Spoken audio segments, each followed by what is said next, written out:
Welcome to crime frauds.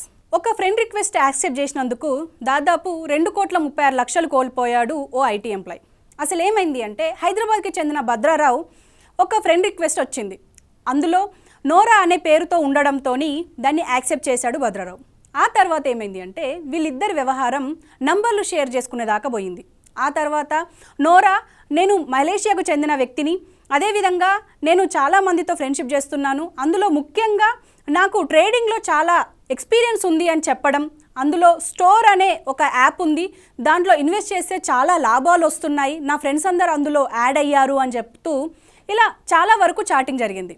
కానీ మొదట్లో భద్రారావు ఇదంతా నమ్మలేదు. పోను పోను నమ్మిన తర్వాత దఫాలుగా 2,36,00,000 వరకు కట్టాడు. ఇక ఏముంది, లాభాలు చూసిన భద్రారావు దాన్ని వెంటనే డ్రా చేసుకోవడానికి ట్రై చేశాడు. కానీ డ్రా కాకపోవడంతో వెంటనే ఇది ఖచ్చితంగా మోసమే అని చెప్పి గ్రహించి వెంటనే పోలీసులకు ఫిర్యాదు చేశాడు. అంటే ఇలా ఇన్వెస్ట్మెంట్ ఫ్రాడ్స్ ఎప్పటికప్పుడు జరుగుతూనే ఉన్నాయి, కానీ ఇక్కడ ప్రజలు మాత్రం అవేర్ అవ్వట్లేదు.